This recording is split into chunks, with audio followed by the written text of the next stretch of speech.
Vamos lá, caríssimos amigos, companheiros do Ideal Espírita Cristão, boa noite para todos. Que Jesus possa nos abençoar em mais esse encontro das nossas noites de terça-feira com o programa Espiritismo, que nos envolve, que nos convida sempre a dar aqueles passos na direção do Senhor da vida.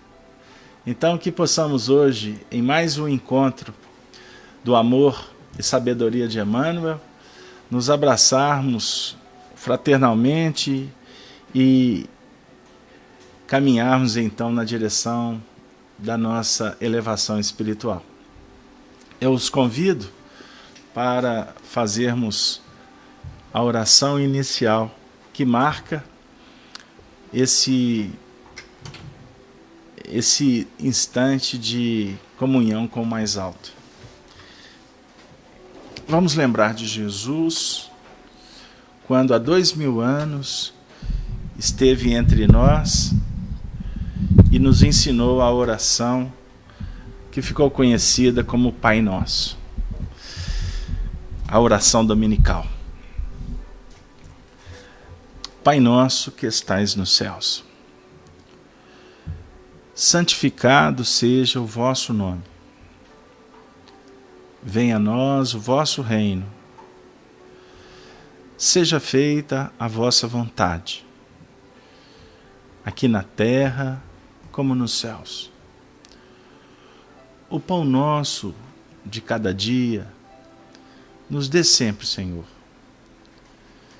Perdoe as nossas ofensas, mas ensina-nos a perdoar a quem nos tenha ofendido. Não nos deixes cair novamente nos erros.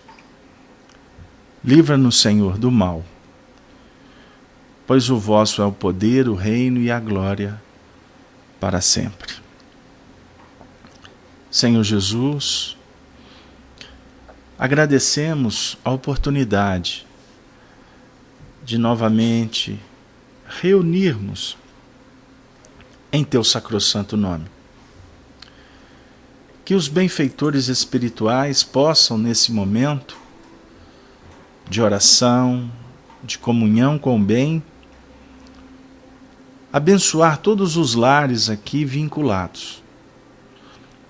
Todos os ouvintes da Rádio Brasil Espírita, os membros da Rede Amigo Espírita,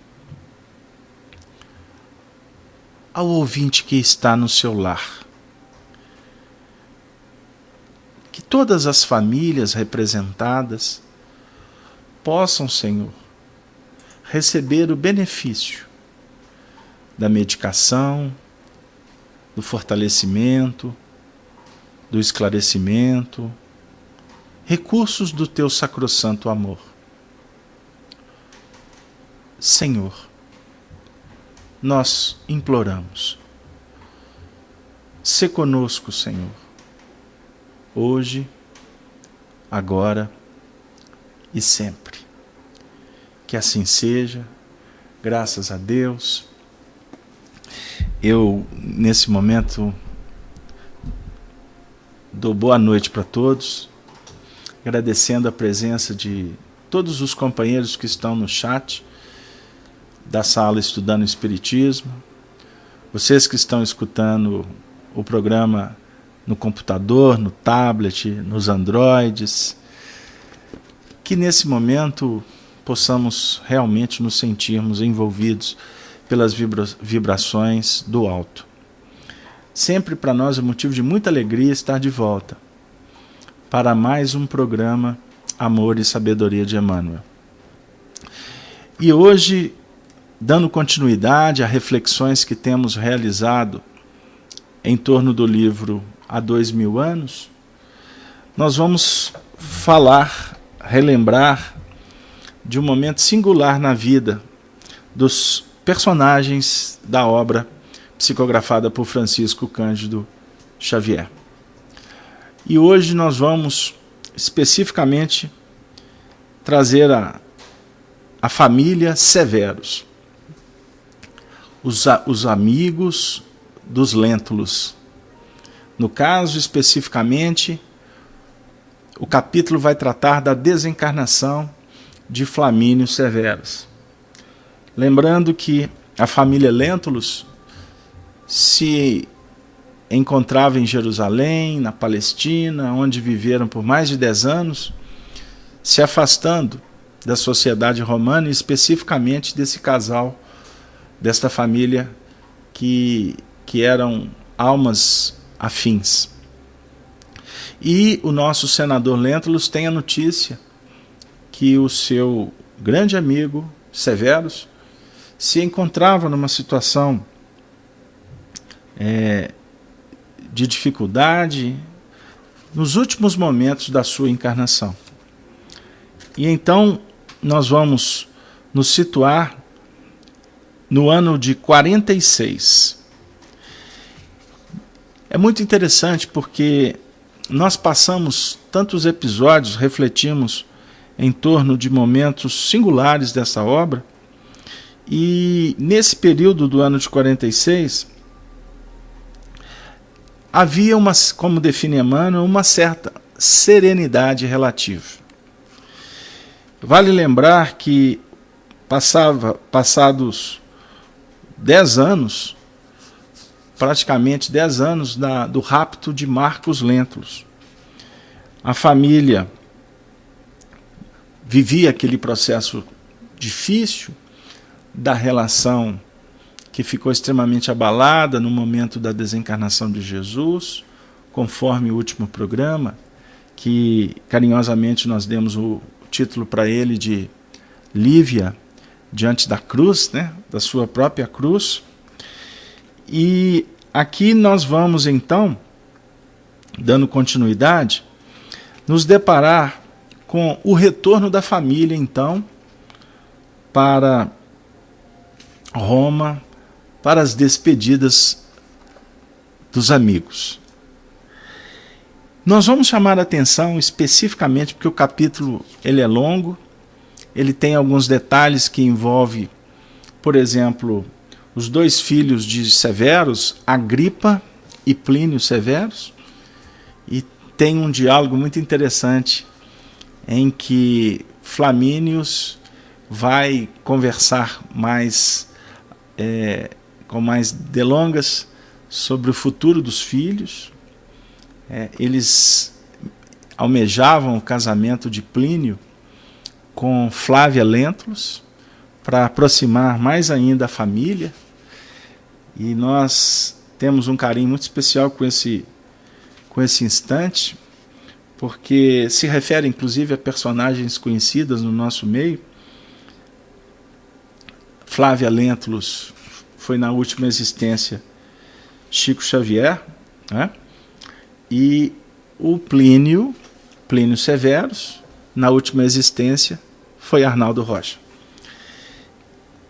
Muito interessante porque essa história de Plínio e Flávia, ela tem um desdobramento que traz conteúdos assim reveladores e extremamente importantes para as nossas reflexões, no que remonta ao compromisso de dois seres. Mas hoje eu também gostaria de fazer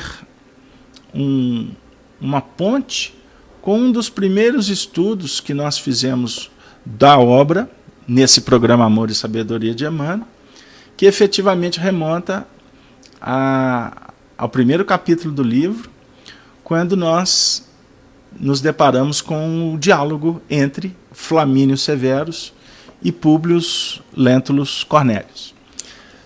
Aqueles que estão acompanhando vão vibrar com a lembrança, porque foi o momento em que o senador Lentulus vai narrar para o seu amigo Plínio como que foi um sonho que ele teve, que foi referente à existência pregressa de Públio Lentulus Cornélius, no qual ele se viu como o personagem, como o seu familiar, o seu bisavô, que se chamava Públio Lentulus Sura, e que participou de toda aquela conjura que foi arquitetada pelos interesses complicados, pela questão política, de poderio, e que teve à frente o personagem Sérgio Lúcio Catilina.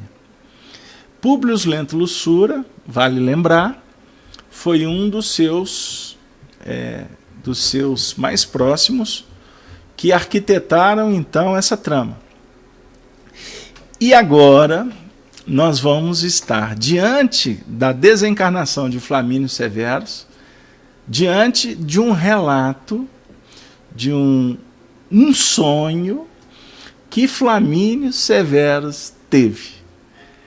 É muito interessante porque a gente, quando nós estudamos esse capítulo, nós chamamos bastante atenção ao fato de Flamínio refutar, não aceitar o sonho do seu amigo, embora com toda a autenticidade, com toda a sinceridade que efetivamente era característica da personalidade de Públio Lentulus. Mas o assunto começou a versar para os planos da imortalidade, da espiritualidade, da questão da reencarnação. Então o diálogo acabou com todas as evidências apresentadas, mas acabou sendo interrompido pelas circunstâncias que definem até uma certa indiferença ou uma certa fuga que nós muitas vezes empreendemos para não enfrentar a verdade. Não é? E agora, o nosso objeto da noite é trazer o sonho que Flamínio Severus teve e a definir para nós uma laçada evolutiva muito interessante e que acabou trazendo de novo os dois para refletirem em torno da imortalidade da vida. Então, nós vamos convidá-los, aqueles que gostam de acompanhar a leitura, a abrir então no capítulo A Morte de Flamínio Severo, exatamente por volta da página 251, conforme a minha edição, o certo espanto que tanto Lívia quanto Lentulus vão ter diante já do casal amigo já envelhecido, com expressões assim, conforme define Emmanuel, de um lutador derribado e abatido, exausto de combater as forças misteriosas da morte. Os médicos não tinham a menor esperança de cura, considerando o profundo desequilíbrio físico, aliado à muito forte desorganização do sistema cardíaco. As menores emoções determinavam alterações no seu estado, ensejando as mais amplas apreensões da família. De vez em quando, os olhos serenos e tranquilos se fixavam detidamente na porta de entrada, como se esperasse alguém com o máximo interesse, até que rumores mais fortes, vindos do vestíbulo, anunciaram ao seu coração que ia cessar uma ausência de 15 anos consecutivos entre ele e os amigos sempre lembrados.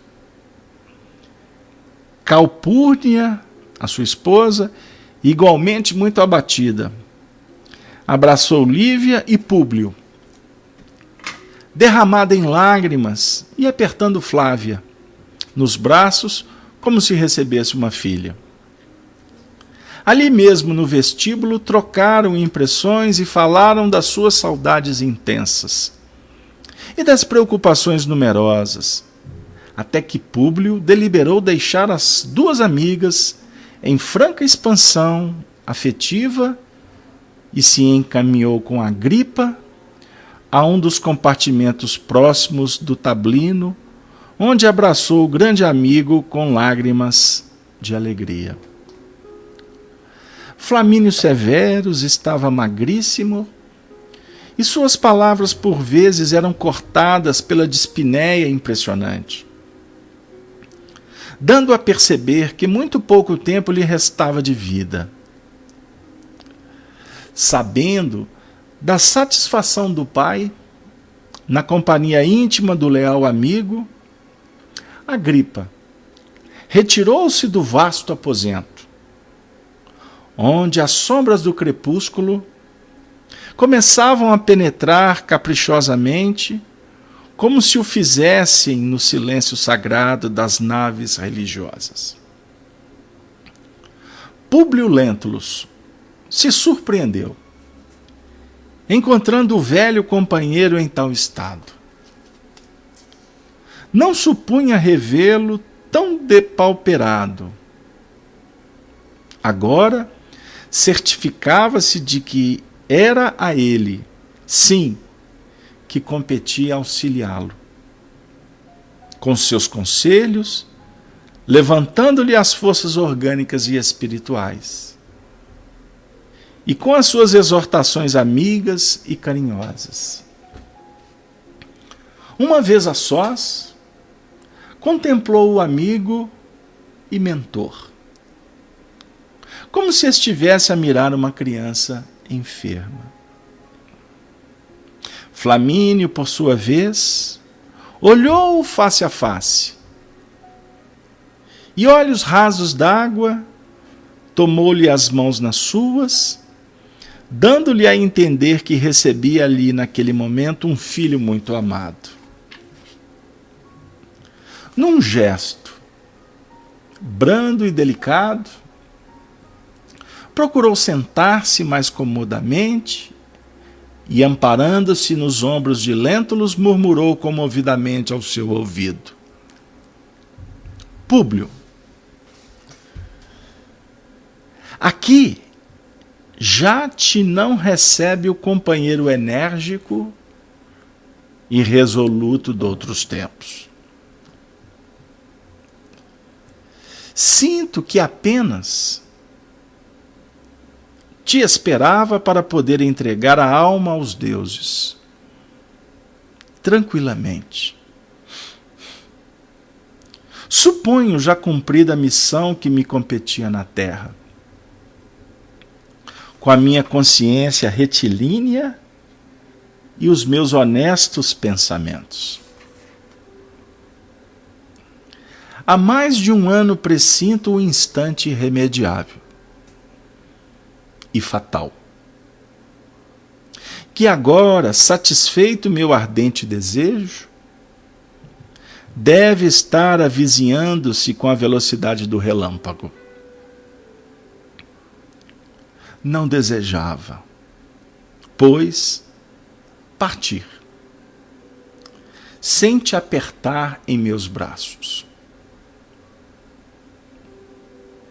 fazendo-te as últimas confidências nesse leito de morte. Que momento singular! Quantos de nós não passamos por isso? Diante de um amigo, diante de um ente amado, uma despedida que marca profundamente o coração da alma leal. Mas Flamínio, respondeu-lhe o amigo, com serenidade dolorosa: tudo me autoriza a crer nas tuas melhoras imediatas. E todos nós aguardamos a bênção dos deuses, de maneira que possamos contar com a tua companhia indispensável. Por muito tempo ainda, neste mundo.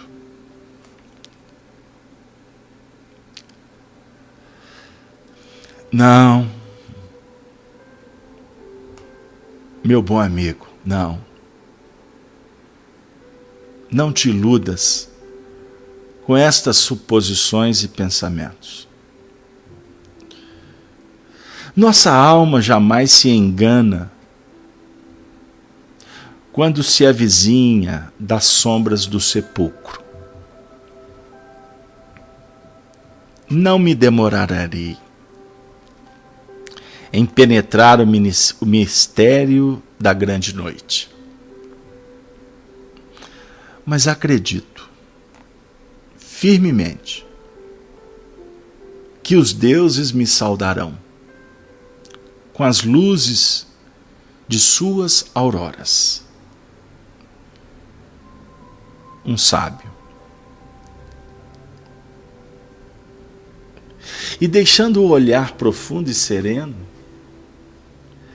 devagar pelo aposento, como se as paredes marmorizadas se dilatassem ao infinito.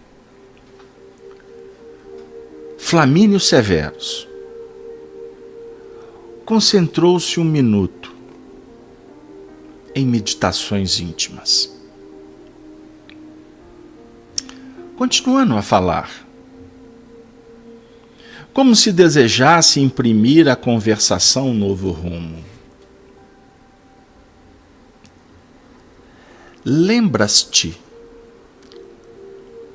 daquela noite em que me confiaste os pormenores de um sonho misterioso? No auge da tua emotividade dolorosa? Lembra-te, Públio. Oh, se me lembro. Os dois estavam aconchegados no triclínio, trazendo você, amigo, à memória. Deitados no triclínio, enquanto Lívia cuidava dos afazeres do lar. Era uma tarde e noite em que caía uma chuva torrencial, a caracterizar toda uma ambiência que suscita reflexões, ponderações. Foi aquele ambiente, há muito tempo atrás, que os dois amigos ali, diante da noite escura da morte, estavam buscando a memória. Oh, se me lembro, revidou Públio Lentulus, recordando, de modo inexplicável, não só a palestra remota que resolvera a viagem à Palestina,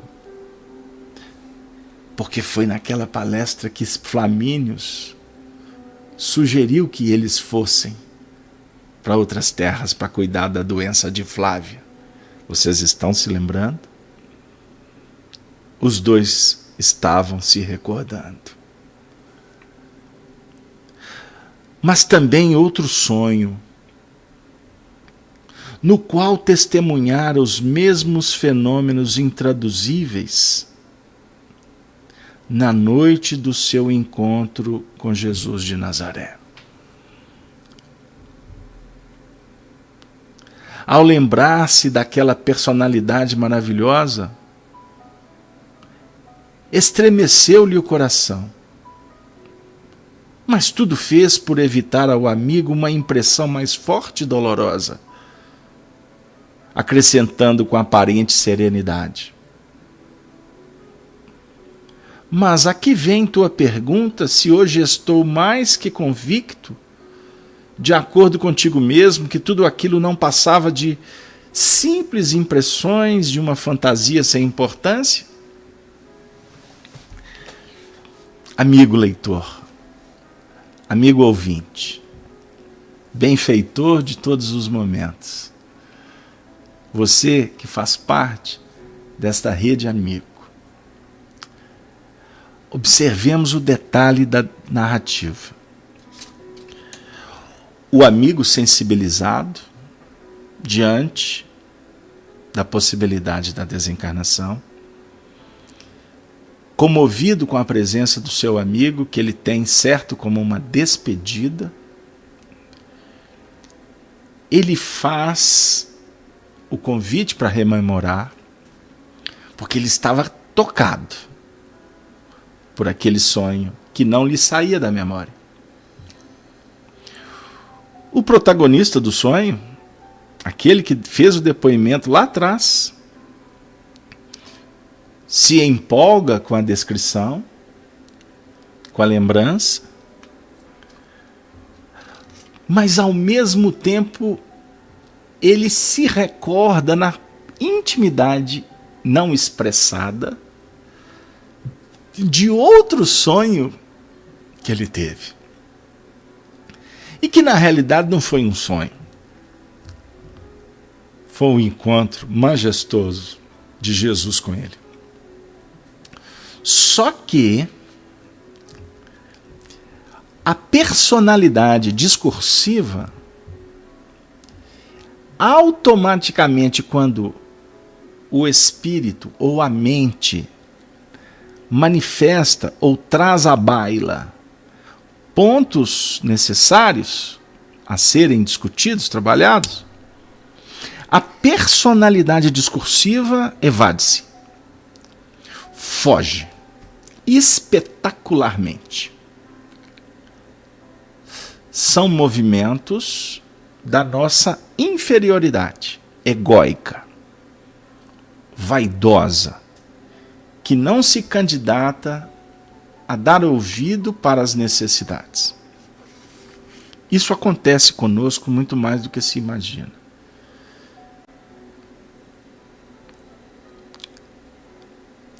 E além disto, ele afirma no final da fala sobre aqueles pontos que Flamínio ressaltou que ele não deveria se engaiolar. Fantasia.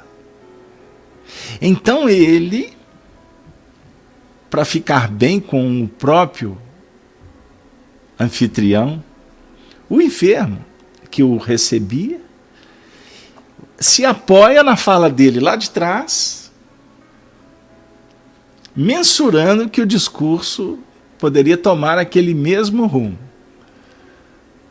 Uma jogada política, social. Aí houve uma réplica de Flamínio. Fantasia? Fantasia? Como se tivesse encontrado uma nova fórmula da verdade.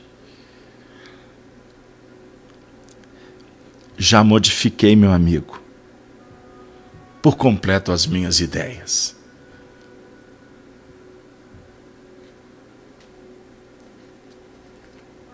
Houve um silêncio. Ele continuou dizendo: a enfermidade tem igualmente os seus belos e grandiosos benefícios. Como a enfermidade ajuda. Que pena que a gente precisa dela ainda. Retido no leito há muitos meses, habituei-me a invocar a proteção de Temis, de modo que não chegasse a ver nos meus padecimentos mais que o resultado penoso dos meus próprios méritos. Perante a incorruptível justiça dos deuses. Até que uma noite tive impressões iguais às tuas.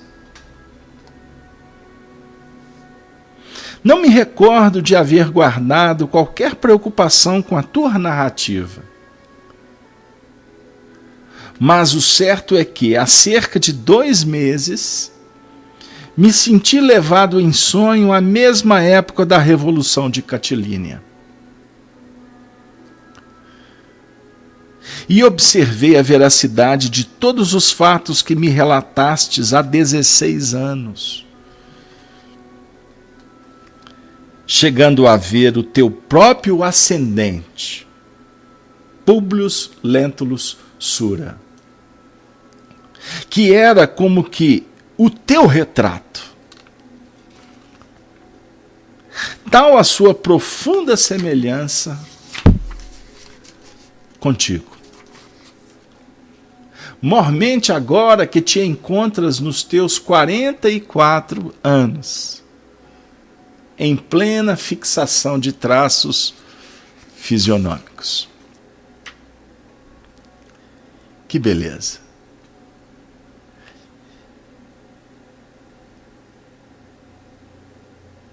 Primeiro ele começa dizendo que ele não foi sugestionado pelo sonho de Lentulus. Ele nem se recordava mais quando ele veio a ter o seu próprio mergulho no fato vivenciado. E agora que chega a surpresa.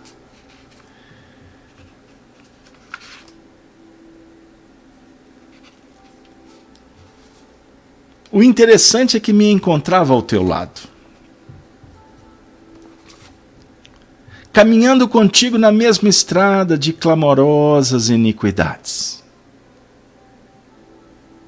Lembro-me de nos vermos assinando sentenças iníquas e impiedosas, determinando o suplício de muitos dos nossos semelhantes. Todavia, o que mais me atormentava era observar-te a terrível atitude, determinando a cegueira de muitos dos nossos adversários políticos e assistindo pessoalmente ao desenrolar das flagelações do ferro em brasa, queimando numerosas pupilas para todo sempre, aos gritos dolorosos das vítimas indefesas. Públio Lentulus arregalou os olhos de espanto, participando igualmente daquelas recordações que dormitavam fundo na sua alma ensombrada. Queridos amigos, aqui nós estamos diante de Cetego e Sura, 2 companheiros. E aí a gente fica refletindo. A oportunidade que a vida ofereceu para que os dois pudessem juntos recobrar o passado. Já numa dinâmica interessante de vida. Porque tanto Cetego, ou Severus, quanto Sura, ou Cornélios, já estavam em busca de uma sedimentação de planos que pudessem trazer mais garantia, mais segurança para o futuro vindouro, promissor, de muito trabalho. É necessário que todos nós possamos entender e observar como a providência divina nos convida a evoluir. Não existe embate, constrangimento do alto para conosco. Não. Deflagrar batalhas cruéis são atitudes dos homens que ainda se vinculam aos planos da retaguarda. Por isso que nós, homens, promovemos os escândalos, pois os escândalos são necessários para que a gente possa compreender a beleza da vida que se faz em coisas simples, numa dinâmica de harmonia, de clareza, justiça, de bondade. São pontos que nós, nesse momento, observamos aqui como notas para que todos possamos participar, contribuir, perguntar, quem sabe, inclusive para nós mesmos, o que nós andamos fazendo na vida. Eles, na época da República Romana, eles se permitiram conspurcações. Em nome do poder, houveram dissipações, corrupções. Em nome do poder, tirou-se vidas, oportunidades. Pessoas ditas inocentes foram torturadas. Algumas porque não se compactuaram, outras por não terem aceitado, e com isso movimentos para delatações, outras no seu sentido de ações para que fossem pedras retiradas do caminho. E a gente observa como nós estamos ainda tão vinculados à vitória efêmera da Terra. Porque os painéis são os mesmos nos dias atuais. Os mesmos. E geralmente depois, nós homens, queremos dar um jeitinho para maquiar o que foi feito. Seja com posturas políticas, ou seja com discursos que desviam o foco. Tanto que, na atualidade do nosso próprio país, o que é favorecido, de alguma forma, são suportes para se conquistar outras coisas. Simbolicamente, não façam associações, eu peço, partidárias, mas sim contextualizadas, porque nós aqui não conversamos sobre partidos. Nós conversamos, a nossa proposta do Evangelho é de coração unido. Vou fazer até uma apologia a uma frase de Cazuza: meu coração é um coração, meu partido é um coração partido. E a gente vem falando sobre que o coração não pode ser partido, e depois que eu me recordei que existe essa frase do nosso poeta, que hoje está no mundo espiritual, Cazuza. Nós não falamos sobre partidos, nós falamos sobre coração. E o nosso coração reflete, retrata que o contexto social, político, econômico que a gente vive, ele tem uma similitude extraordinária com tudo que aconteceu em Roma. E aí nós podemos relembrar da Pax Romana, mas também podemos falar das injunções do pão e do circo. Pão e circo para o povo, para que a gente continue no circo das nossas iniquidades, criando um circuito de muito sofrimento, mas ao mesmo tempo oportunidades de ajuste para todos, porque o ajuste é para todos. Ajuste não é para A ou para B, ajuste é para todos.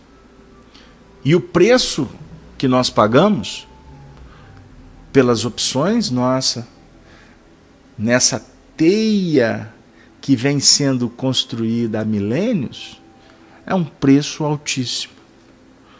Por isso hoje nós muitas vezes sofremos com injustiças, porque fomos nós os protagonistas para que houvesse injustiças. Muito interessante esse momento do diálogo entre os dois. E diga-se de passagem, a memória de Setego aqui, ou de Severus, é extremamente clarificadora. Que ele fala ainda: eu vi com espanto a sua ação. Você que determinava. A Carla, querida Carla Fabres, lá do Rio Grande. Grande abraço, Carla. De vez em quando a gente vê os seus comentários aí, suas participações, sempre muito produtivas. É isso aí, minha amiga. A Carla está colocando no chat, amigos, companheiros, que a qualidade socioeconômica do homem somente ocorrerá quando evoluirmos moralmente. Não tenha dúvida. Não tenha dúvida. Por isso que eu costumo falar nos nossos bate-papos que democracia é um estado de mundo regenerado. Porque no atual momento nosso, nós somos muito infantis para lidar com a democracia. Por isso que a gente brinca em serviço. E por isso que no atual estágio, se não houver lideranças, leis, justiça, bondade, igualdade, mas que seja um Estado organizado, não pensem que a gente vai caminhar fácil. Não pense. Não pense. Não posso falar muito não, porque o assunto mexe. E o gostoso da democracia é a gente poder falar, não é verdade? Mas falar com responsabilidade, porque nós podemos estar formando opiniões. Até nas eleições tiveram pessoas que me perguntaram em quem que eu iria votar. E eu respondi assim: mas para que você quer saber? Por que eu vou te falar? Você quer realmente a minha opinião ou você quer se apoiar na minha opinião? A maioria das pessoas eu escorreguei. Porque eu não sou partidário, eu não faço política, eu não converso sobre esse tipo de política, em que nós sabemos que existem muito mais mentiras do que verdade. E que o povo, esses mais de 100 milhões que foram votar, você pode pôr na cota aí de 90% não saber, o que nem consegue ver só um pouquinho da ponta do iceberg. Porque até quem está no envolvimento não sabe a verdade. Porque é tudo departamentalizado. A visão é muito limitada dos encarnados e dos desencarnados que promovem muitas vezes as dificuldades. Porque existem humanidades. Existe intercâmbio entre os seres. Então, no mundo espiritual, nós temos espíritos que querem bagunçar. Não tenho dúvida. Mas no plano espiritual, nós temos os representantes de Jesus que são vitoriosos. Esse é o ponto que a gente precisa pensar. Ismael é o governador espiritual desse planeta, desse país nosso. Então vocês não tenham dúvida que espíritos profundamente conhecedores do sistema estão operando e coordenando. E muitas vezes é necessário que o escândalo aconteça e eles sabem dos escândalos. Porque é assim que nós nos atritamos e que nós vamos aprender, porque eles passaram por esse processo. Então não pensemos que as coisas estão na mão de homens. Não. Determinismo divino é um assunto que nós espíritos precisamos de conversar mais. Porque a gente acha que determinismo é só o nascer e o morrer. Não, existem limites. Nós mesmos estabelecemos os nossos limites e as nossas possibilidades. Ninguém vai operar além da sua possibilidade mental, do seu campo mental. O seu campo mental, ele é conquista sua, meu amigo. Mas existe uma jurisdição que diz o seguinte, olha, o seu direito acaba onde começa o do outro. Se a gente não entende isso, a lei nos mostra. Não tenhamos dúvida disso. Por isso é que eu gosto muito de lembrar do Leão Zalho, professor de espiritismo aqui, que tivemos em Belo Horizonte, que foi realmente espírita, educador, e nós precisamos de formar educadores espíritas. Nós estamos vivendo um momento que precisamos de lideranças espíritas responsáveis e evangelizadas, porque não adianta liderança que não tem evangelho. Nós precisamos de formar homens de bem. Nós precisamos de trabalhar com a família, para fortalecer a família. Sem a família fortalecida, não pensem em regeneração, que é papo furado.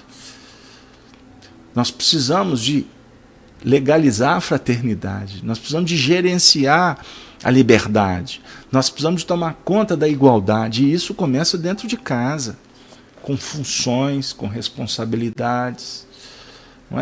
Não é só soltar, não, é soltar e ao mesmo tempo acompanhar. Esse é o papel do educador.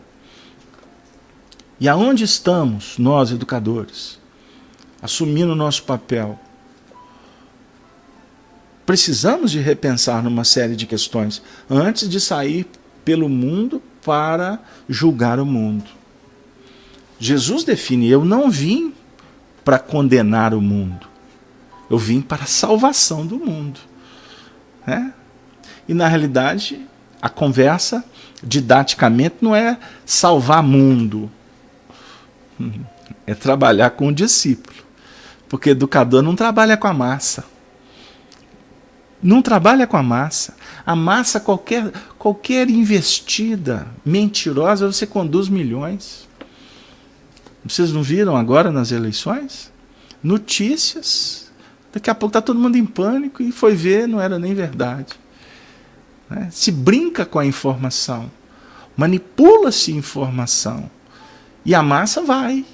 Vai no Facebook, vai no Zap Zap, vai não sei o quê, vai não sei o quê. Então, nós vamos percebendo que nós estamos queimando etapa, gastando energia no mundo de fora. Nosso compromisso é com o mundo íntimo. Emmanuel, na década de 40,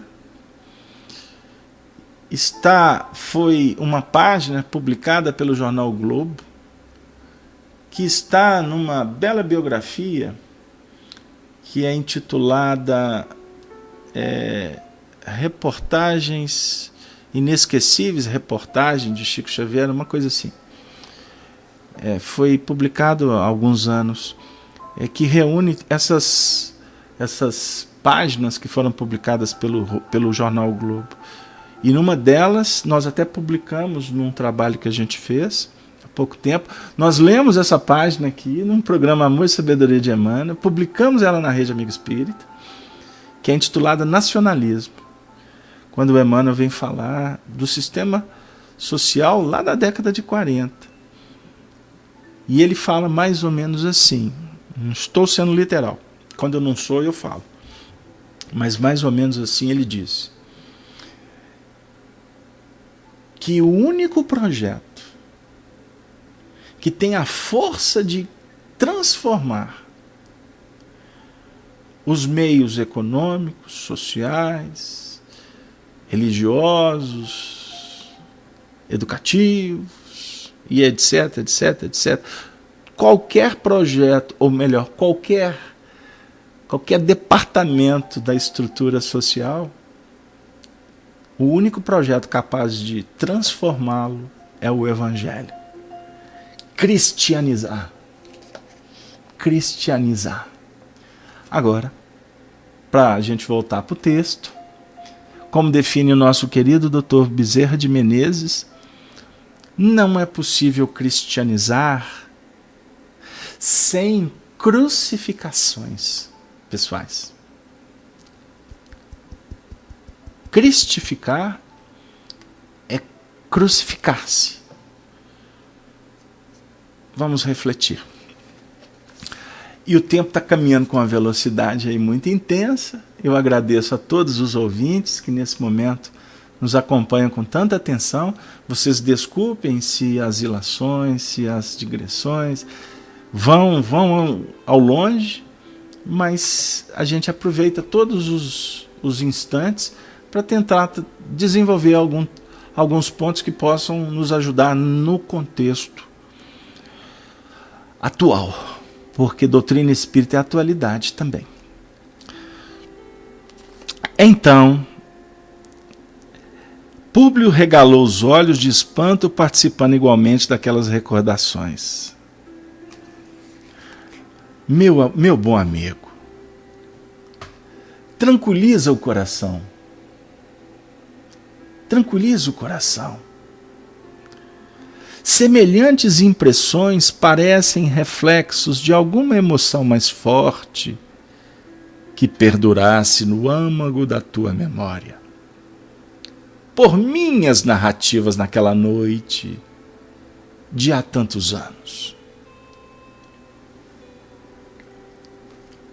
Flamínio Severus esboçou, porém, um leve sorriso, como quem compreendia a intenção generosa e consoladora redarguindo com serena bondade. Devo dizer-te,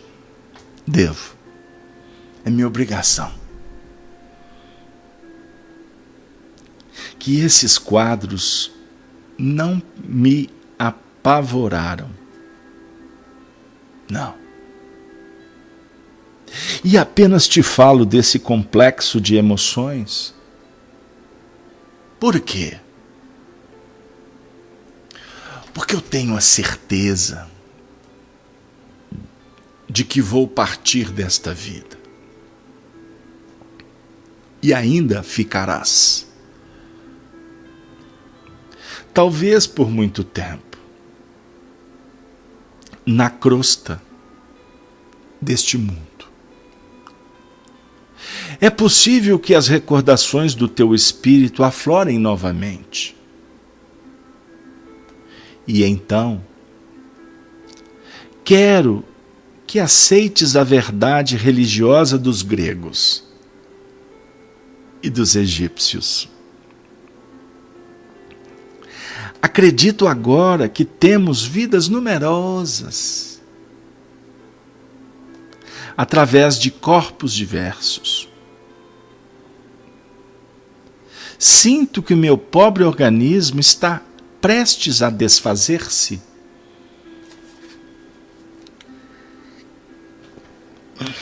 Desculpem, gente. Um leve espirro. Entretanto, meu pensamento está vivaz, como nunca. E só em tais circunstâncias presumo entender o grande mistério de nossas existências. Pesa-me no íntimo haver praticado o mal no pretérito tenebroso, embora haja decorrido mais de um século sobre os tristes acontecimentos de nossas visões espirituais. Todavia, aqui estou diante dos deuses, com a consciência tranquila. Eu chamo a atenção de vocês, amigo, porque aqui já começa a ser fruto das nossas pesquisas que nos deram condições de aprender um pouquinho de doutrina espírita. Primeira coisa, na fala anterior, ele disse sobre as determinações de Sura, que mandava torturar, enceguecer as pessoas, estão lembrados? E este foi um dos pontos que marcou o final da desencarnação de Emmanuel naquele período. Ele ficou cego. É muito interessante porque as circunstâncias foram extremamente dolorosas no enceguecimento dele. Porque quem foi o instrumento o fez coagido, constrangido, o seu próprio filho, Marcos Lentulus, que houvera sido raptado por Semele, aquela serva que foi colocada dentro do lar dos Lentulus e um dia, aproveitando uma circunstância, levou a criança. E ela, raptada, a mando de André de Gioras, o judeu, foi criada como um servo, no qual ele, de alguma forma, por ter também circunstancialmente perdido o filho face ao excesso de intolerância do senador Lentulus, acabou que, no último momento da trajetória deles, quando as forças, as legiões coordenadas pelo general Tito Vespasiano, filho do imperador Vespasiano, amigo de Lentulus e de Pompílio Crasso, eram dois senadores que foram convidados para ajudar o filho, porque conheciam aquela região.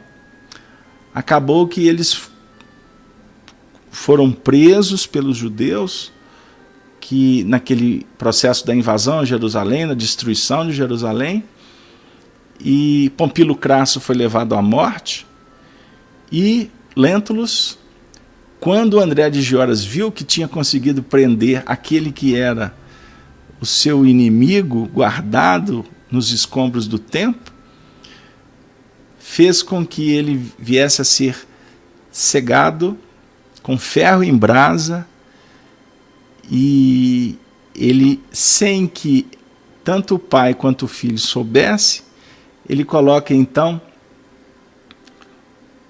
Marcos Lentulus, que tinha outro nome, que leva o ferro em brasa para tirar a visão do senador.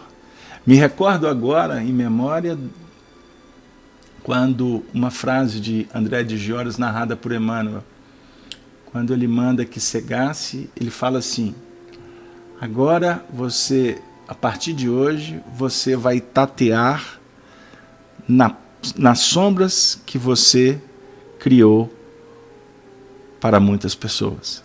E de alguma forma aquela fala vinculava expressões, acontecimentos que se deram há mais de 100 anos atrás. André de Gioras, por certo, assumiu responsabilidades seríssimas com aquela ordem, mas de alguma forma também se torna médium, instrumento para trazer em suas expressões uma verdade que estava esquecida na gaveta do tempo.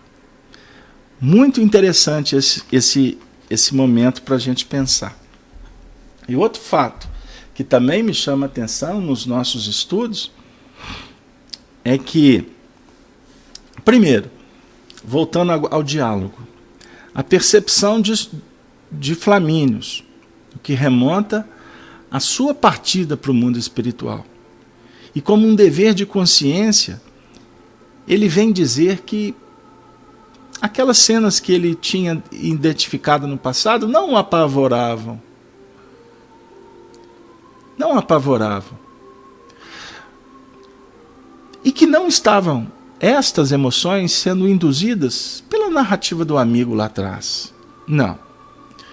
Aquilo representava para ele uma lógica inquestionável. Porque a gente, quando nós conseguimos adquirir um certo nível de maturidade, a nossa sensibilidade se aguça, a intuição se torna soberana e a verdade se faz de uma forma imponente. Então, queridos amigos, Ele, quando fala assim, que você vai ficar na crosta durante muito tempo, eu quero te pedir que você aceite. Aceite a verdade religiosa dos gregos e dos egípcios.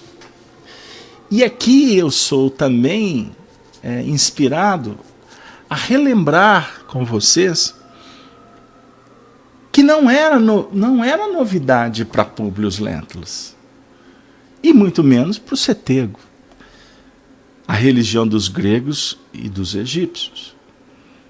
E eu não falo aqui de acesso que eles poderiam ter tido nesta existência, não me refiro a isso.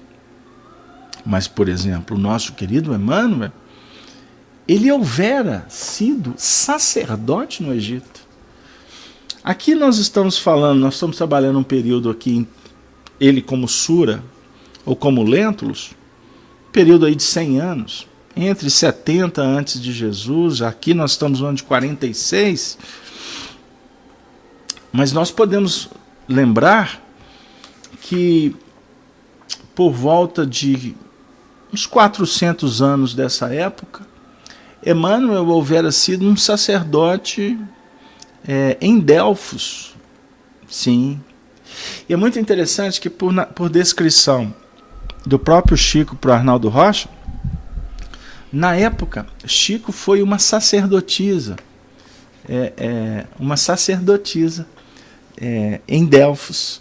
E quem levou-a para esse processo de iniciação e de espiritualização, no qual ela se tornou médium, foi o próprio tio, que foi na época, nós estamos nos referindo a Emmanuel. Se eu caminhar um pouquinho mais no tempo, por volta do século VIII antes de Jesus, aos tempos de Semíramis, a grande rainha do Alcaide, da Babilônia, Emmanuel tinha sido um sacerdote de nome Samis, que era pai de Semíramis. Um sacerdote egípcio de profundos conhecimentos na área da espiritualidade, da imortalidade. Então vocês observam que, embora ele tenha caminhado depois, que ele saiu desse contexto da religiosidade, que ele foi viver experiências na parte política, na parte administrativa, aonde ele foi buscar experiências que ele trouxe de outros orbes, como, por exemplo, ele vivera algumas existências na própria República Romana, a partir da Roma, lá da época dos Etrúrios, e nós podemos citar a existência de Emmanuel como Públio Lentulus, Públio Cornélio Cipião, o africano, é uma das existências de Emmanuel. Muito interessante as associações. E ele está todo dentro de uma linhagem dos Lentulus, para depois viver experiências nesse processo que nós estamos nos referindo agora. Então, quando nós nos referimos aqui a esta condição, a esse convite de Flamínios para que ele aceitasse a religião dos gregos, dos egípcios, ele está dando um toque, como se fosse assim: abra o seu psiquismo, que você tem esses valores adormecidos. Busca, porque a lógica é da imortalidade. E aí ele vai continuar dizendo, né? Acredito agora que temos vidas numerosas, através de corpos diversos. Sinto que meu próprio organismo está prestes a desfazer-se, entretanto meu pensamento está vivaz como nunca. E só em tais circunstâncias presumo entender o grande mistério de nossas existências. O que envelhece é o corpo. A mente não envelhece. Você conversa com um ancião, ele pode te dizer: a minha mente funciona como se eu tivesse os mesmos 30 anos. Mas o meu espírito, o meu corpo não responde. É natural. E isso é muito importante a gente conservar, viu, caríssimos amigos? Porque tem alguns companheiros que ficam velhos por opção. Deixam de pensar no seu sentido de dinamizar, de exercitar, de trabalhar. Nós temos que nos preparar para a continuidade da vida. Porque este companheiro estava despedindo com a consciência tranquila. Públio ouvia-o atentamente, entre penalizado e comovido. Procurava dirigir-lhe palavras confortadoras, mas a voz parecia morrer-lhe na garganta, embargada pelas emoções daquele doloroso momento. Flamínio, porém, apertou-o de encontro ao coração, com os olhos rasos de pranto, sussurrando-lhe ao ouvido: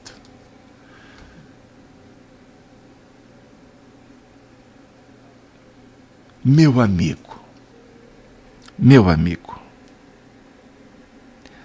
não tenhas dúvidas sobre as minhas palavras. Quero crer que estas horas sejam as últimas. No meu escritório estão todos os teus documentos e o memorial dos negócios de ordem material que movimentei em teu nome, na tua ausência, e no concernente aos nossos problemas de ordem política e financeira. Não encontrará dificuldades para catalogar convenientemente todos os papéis a que me refiro. Mas, Flamínio,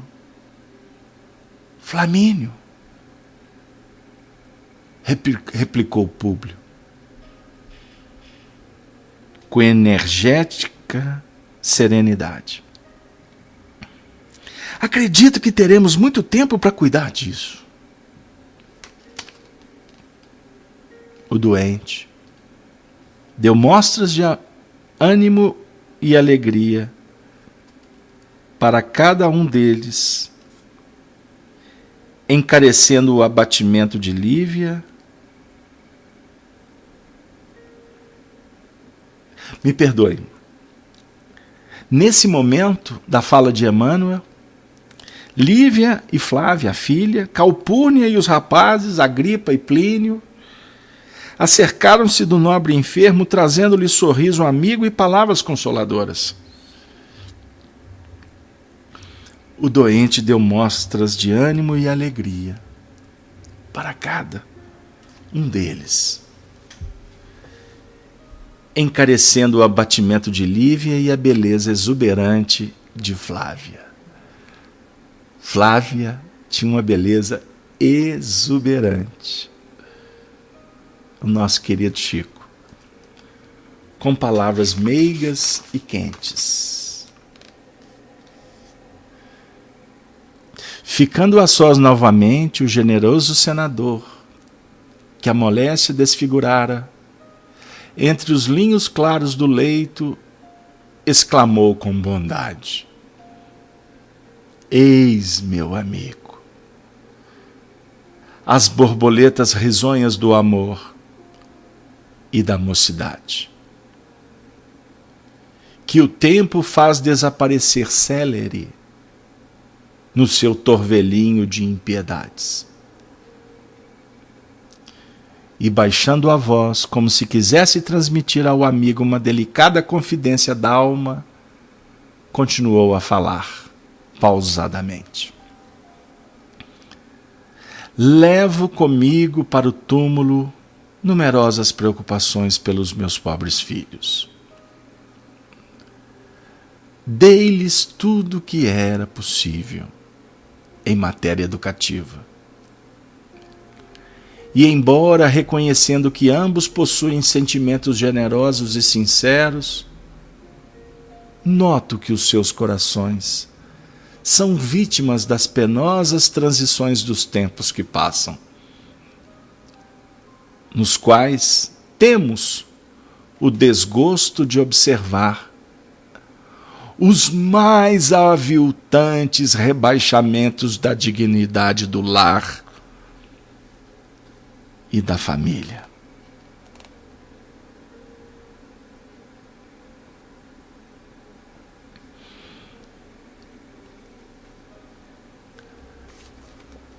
Agripa, Plínio, seus filhos. Era motivo de preocupação para toda a alma dedicada, leal, amorosa, sábia. Sempre aqueles que partem levam consigo preocupações naturais. Embora o pássaro está sentindo que chega o momento de se libertar da gaiola do mundo material, que aprisiona, que obsta, que dificulta, mas que é bendito. O sofrimento campeia, porque a ignorância é graça. O sofrimento estará sempre na razão direta do desconhecimento das leis. Assim funciona o universo. Quanto mais se ignora, mais se atrita, mais batemos a cabeça na parede, mais queremos arrombar quando devemos abrir, mais devemos esquecer a porta aberta quando devemos fechá-la, mais encontraremos as respostas que vão definindo que o tempo urge, que as oportunidades esvaem. Mas o espírito continua sempre na caminhada em direção ao Pai. Jesus, no capítulo 11 do Evangelho de Mateus, no versículo 28, diz assim: Vinde a mim todos vós que estáis cansados e sobrecarregado, que eu vos aliviarei. Mas tomai sobre vós o meu jugo e aprendei de mim, que sou brando, humilde de coração. Assim encontrareis paz. Mas não se turbe o vosso coração, credes em Deus. Credes também em mim, na casa de meu Pai há muitas moradas. Se não fosse assim, eu vou-lhe teria dito, vou preparar-vos lugar. Mas é necessário que eu vá. Porque se eu não for, o Consolador não poderá vir. O Consolador, o Espírito que irá falar das purezas de Deus. O Espírito que irá convidar para que todos nos purifiquemos. Não em práticas religiosas, mas que nos renovemos e nos tornemos puros, como puro é o Senhor. E a pureza se dá em estado de alma. Por isso, todos nós somos convidados para sermos como as crianças, conforme a descrição do capítulo 18 do Evangelho de Mateus. Enquanto não vos converterdes e vos tornardes igual a uma criança, não podereis entrar no reino dos céus. E a pergunta era quem era maior. A gente quer soberania. A gente quer o tempo todo se sentir no berço esplêndido da facilidade. E na realidade, o Senhor está dizendo que o reino dos céus se faz como crianças. Porque a criança em Cristo é a única maneira, como ensina Emmanuel, é a única maneira de vencer a cristalização. Porque esse é o câncer do homem. Cristalizando-se. Nós perdemos a simplicidade. Nós esquecemos o caminho verdadeiro. Porque a gente substitui o que é essencial pelo supérfluo o tempo todo. Até o nosso tempo. Nós estamos perdendo a capacidade de gerenciá-lo. Porque não conseguimos blindar os nossos projetos. Se você não tem um foco, meu amigo, no seu projeto, você não atinge os seus objetivos. E, aliás, eu te pergunto, você tem um projeto? Porque se você não tem um projeto, você está batendo cabeça no mundo. Ninguém consegue construir sem planejamento, sem viver cada etapa, sem organização. Como que nós podemos pensar num Brasil melhor se nós brasileiros esquecemos que na bandeira existe uma trilogia, 2 reais e uma virtual? Sabia disso? Revelação de Chico Xavier, que era para estar escrito na bandeira: amor, ordem e progresso. Na hora de definir a bandeira, tiraram o amor porque era coisa de mulher. General, né? Deixaram ordem e progresso. Mas tá bom, eu não estou reclamando de tirar o amor, não, porque o amor é muito melhor, ele tá na essência. Mas como que nós podemos construir um Brasil melhor sem ordem, sem progresso? Com a polícia fragilizada, com as cadeias, com as leis, com todo mundo querendo dar jeitinho. Como que nós vamos conseguir isso? O que Emmanuel falou para Chico Xavier quando começaram o projeto, em julho de 1931, a criança disse assim, depois de assistir o filme do Chico, que o Emmanuel é o espírito 3D. Aí eu perguntei, 3D por quê? É porque é o espírito da disciplina e da disciplina. Isso é o nosso querido Estevão, filho de Felipe Stabile. Disciplina, disciplina e disciplina. São dimensões que se intercambiam, que se a gente não organizá-las, vira bagunça, vira obsessão, não é mediunidade.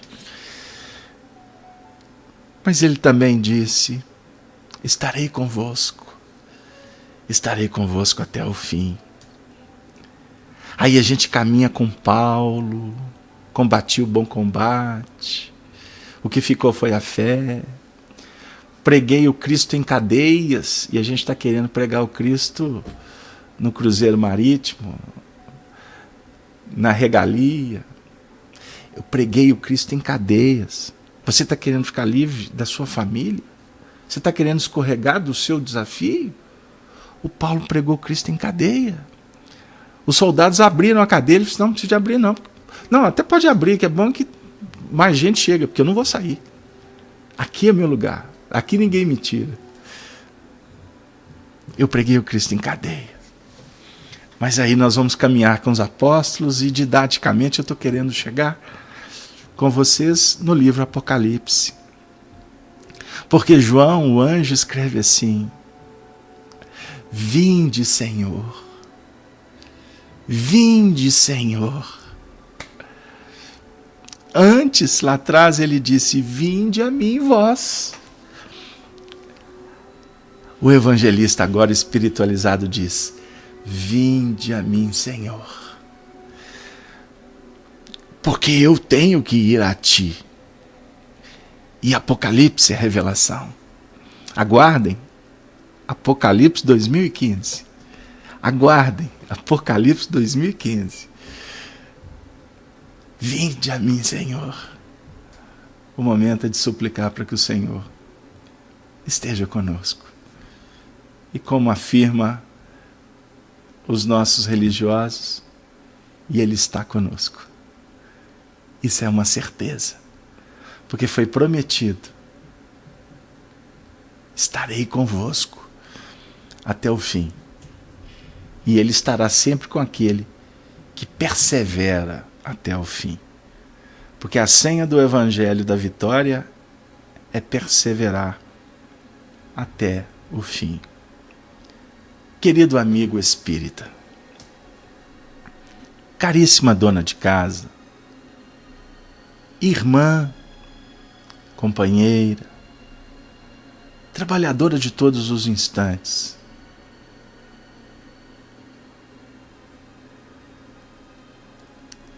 você que nesse momento fecha os seus olhos para o mundo de fora e busca sentir a presença de Deus no seio de tua alma, sinta a beleza do universo, que é pulsante, vibrátil. O universo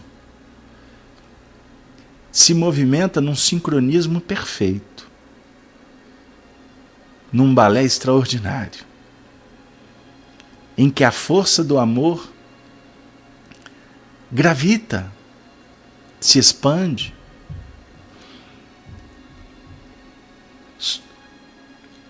diminui espaço, amplia horizontes, renova a natureza, concede vibrações que fortalecem, que estimulam, que enaltecem.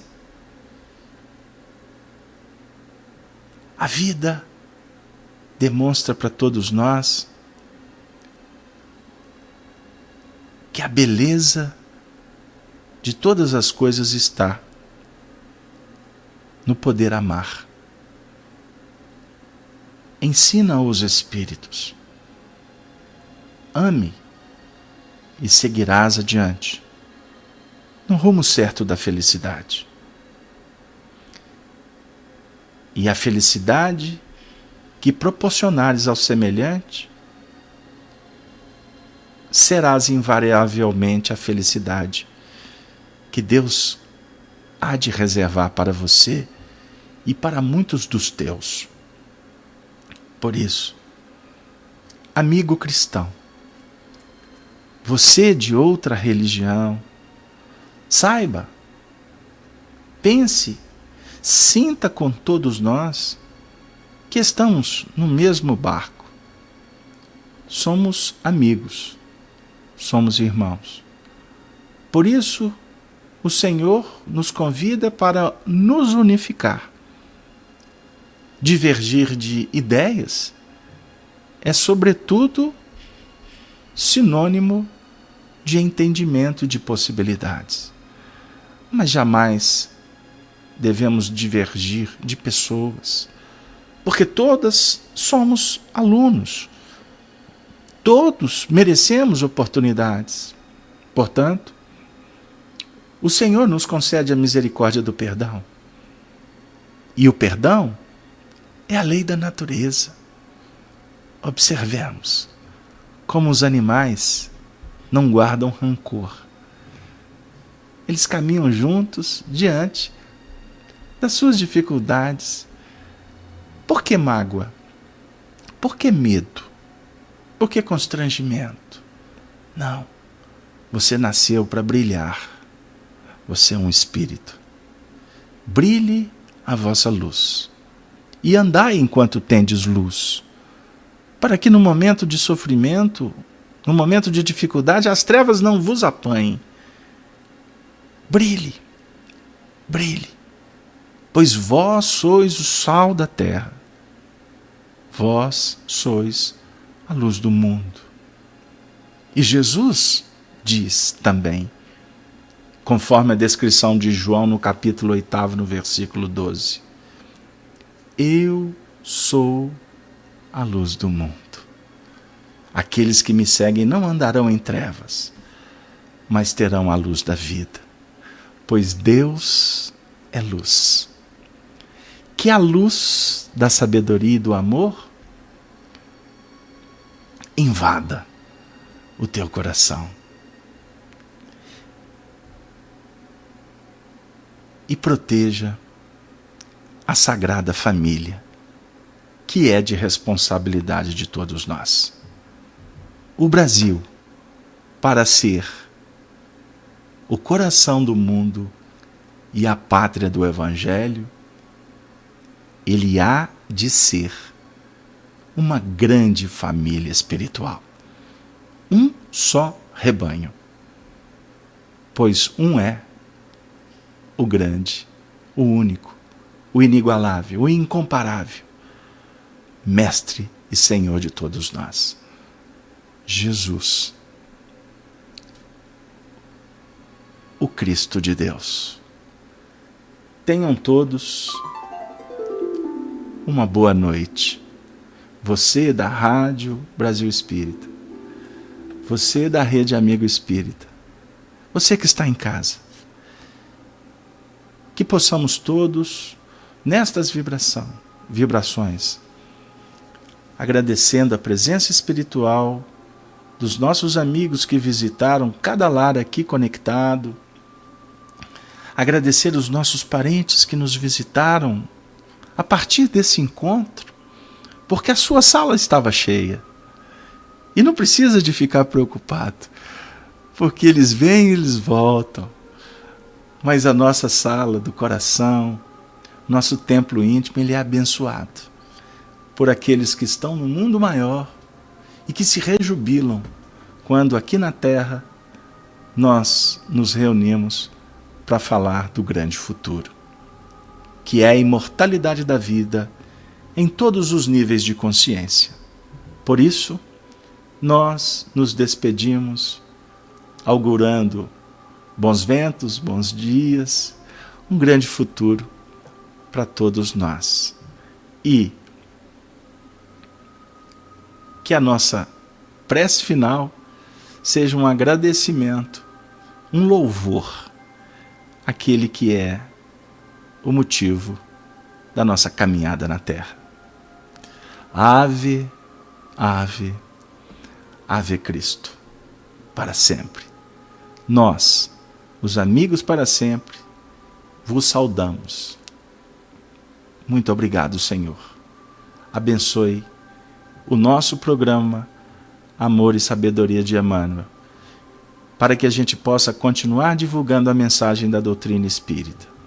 Que na próxima quinta-feira estejamos juntos novamente com o programa Espiritismo, Evangelho e Educação, estudando o livro Paulo e Estevão. Muito obrigado, um beijo no coração, que vai dessas terras que tomara Deus sejam e continuem sendo irrigadas, a terra das Gerais. Até breve, que assim seja. Um grande abraço. Rede Amigo Espírita, uma ferramenta de união, interação e divulgação do movimento espírita.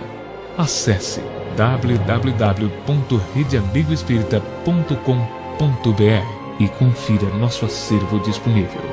Rede Amigo Espírita, divulgando, instruindo e unificando.